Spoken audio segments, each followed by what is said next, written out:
জিসান, প্রকৃতিতে তো শীতের আগমনী বার্তা।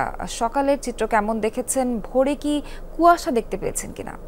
সোহার, বলাই যায় যে প্রকৃতিতে শীতের আমেজ বেশ লক্ষণীয়। আমরা যখন সকালে চুয়াডাঙ্গার বিভিন্ন গ্রামগুলো ঘুরে দেখছিলাম, কুয়াশার চাদরে মোড়ানো ছিল চারপাশ, ঘাসের ডগায় জমা ছিল শিশির বিন্দু এবং হিমশীতল বাতাস জানান দিচ্ছিল শীত এসেছে।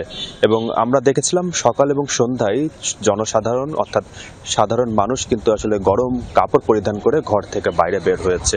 এই সবগুলো বিষয় থেকেই বোঝা যায় আসলে শীতের যেই উপস্থিতি কিংবা শীতের যে আমেজ বেশ জোরে সোরেই চুয়াডাঙ্গাতে বোঝা যাচ্ছে, অনুভব করা যাচ্ছে।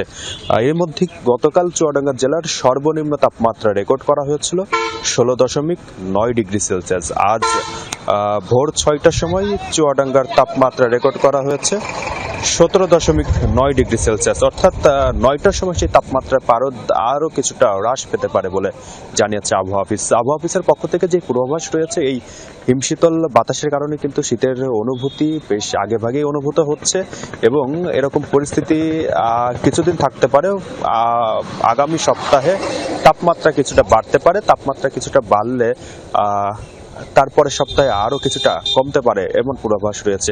একদিকে শীত যেমন উৎসবের উপভোগ্যের, অন্যদিকে কিন্তু বেশ অস্বস্তিকর, কেননা এই হঠাৎ ঠান্ডা এবং হঠাৎ গরমের কারণে শিশু এবং বৃদ্ধরা নানা ধরনের রোগে আক্রান্ত হচ্ছেন এবং চুয়াডাঙ্গা সদর হাসপাতাল সহ বিভিন্ন চিকিৎসা কেন্দ্রে তারা চিকিৎসা নিচ্ছেন। ঠিক এই সময়টিতে আসলে চিকিৎসকরা নানা ধরনের পরামর্শ দিচ্ছেন, যেমন রাতে ঠান্ডা, দিনে গরম। এই পরিবেশের কারণে কিন্তু যেসব রোগবালাইগুলো রয়েছে, সেই রোগবালাই থেকে বাঁচার জন্য নানা ধরনের পরামর্শ অব্যাহত রেখেছেন চিকিৎসকরা।